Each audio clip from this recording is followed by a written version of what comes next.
Hi there, this is Patricia from patriciafenty.com, and today I'm going to do a yarn review on the Red Heart Unforgettable Yarn. Now, this is not to be confused with the Red Heart Unforgettable Waves. The Waves is a bigger, chunkier yarn, and I noticed some Amazon sellers are calling this as Waves, and it's not. So I just want to clarify that. Now this is, of course, by Red Heart, and this is a number 4 medium weight yarn. It's 100% acrylic, so it is machine washable, but I would lay it flat to dry. They're saying you can use a 6mm crochet hook or J10 US or 5mm knitting needles or number 8 US. And this is Polo. The color is Polo. And the size of the ball is 3.5 ounces or 100 grams, and it's a total of 270 yards or 246 meters.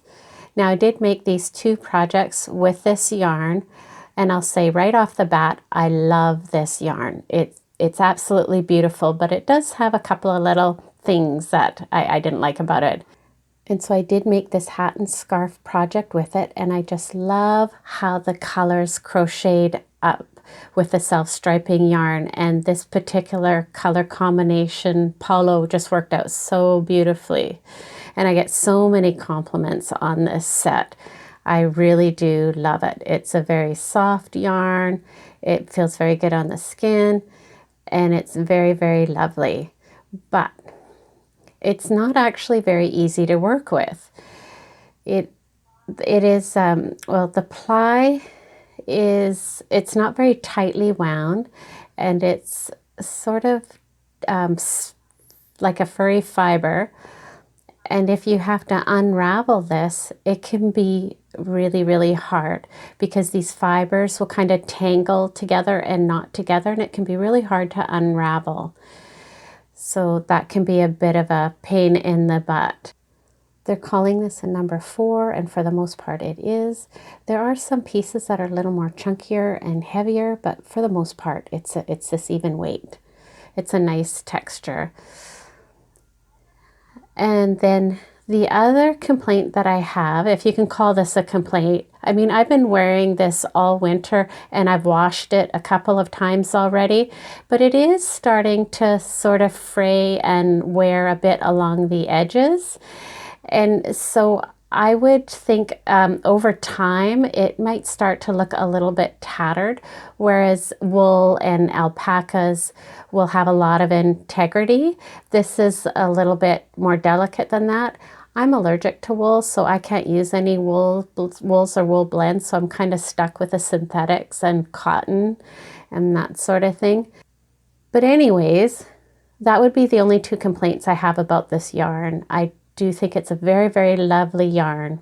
Now for these two projects, I used a total of 2 balls of yarn. And so the hat used about 3/4 of a ball and the scarf used about 1 1/4 balls. So 2 balls of this yarn was perfect to do this whole set. My mom made just the scarf, and she put tassels on it, which was really, really cute. And I don't know if you've ever made tassels, but they use quite a bit of yarn. So she ended up using almost 1.5 balls of yarn, and she used this color here. This is the Echo, and this is more like deep greens and grays and a bit of mauve and a little bit of light pink. It's a much darker combination, but it looks so lovely.